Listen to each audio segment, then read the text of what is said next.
এমন মেয়ে আল্লাহ পাক দিবে ইনশাআল্লাহ, যে মেয়ে দেখবেন আপনাকে আল্লাহর পথে চলতে এমন ভাবে সাপোর্ট করবে যাতে আপনি বিশ্ব জয় করতে পারবেন ইনশাআল্লাহ।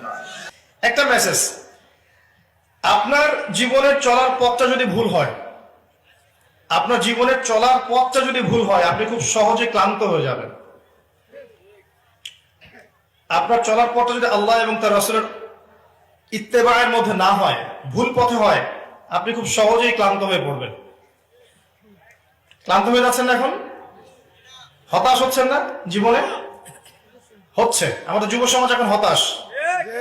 যুব সমাজ হতাশায় ভোগে, টেনশনে ভোগে, অর্থের টেনশন, পরিবারের রেসপন্সিবিলিটি টেনশন, ঠিক আছে, সামনে ফিউচার টেনশন, কি করব, অনেক টেনশনে ভোগে, হতাশাগ্রস্ত যুব সমাজ কিন্তু। এবং এক পর্যায়ে দেখবেন তারা নেশা করতে গিয়েছে, গার্লফ্রেন্ডের কাছে শান্তি খুঁজতে যাচ্ছে, মিউজিকের কাছে শান্তি খুঁজতে যাচ্ছে, ক্যাসিনো, জুয়া, মাদক, এইসব জায়গায় শান্তি খুঁজতে যাচ্ছে।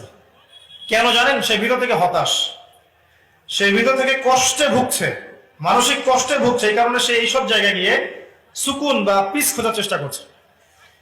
আসলে আদতে এই আল কোরআন, এই বইটার, আল্লাহর এই কিতাবের কাছে না আসলে, আল্লাহ পাকের এই কিতাবের কাছে না আসলে সে আদতে শান্তি পাবে না। অনলি আল কোরআন আপনাকে চিরস্থায়ী প্রশান্তি দেবে ইনশাআল্লাহ। একটা হালাল রিজিকের সোর্সের ব্যবস্থা করেন, এরপরে আপনি বিয়ে করতে যান। বিয়ের ক্ষেত্রে খাদিজা রাদিয়াল্লাহু আনহার মতো কোনো মেয়েকে আল্লাহর কাছে চেয়ে নেবেন, আল্লাহর কাছে চাইবেন, আল্লাহ পাক দিবে ইনশাআল্লাহ। আল্লাহর হাত কি সংকীর্ণ না প্রশস্ত? আল্লাহ পাকের হাত প্রশস্ত। এখন যদি কোনো মেয়ের সাথে সম্পর্ক থেকে থাকে, বিয়ের আগে হারাম, মোবাইল নাম্বার ডিলিট করে ফেলে দেন। আবার ডিলিট করার আগে বলেন না ফোন করে যে আমি আর তোমার সাথে কথা বলবো না, এটাই শেষ কথা। ওইটা বলতে গেলে আর কথা ছাড়তে পারবেন না, ওটা বলতে গেলে আবার আটকে যাবেন, ডিসকানেক্টেড হয়ে যান।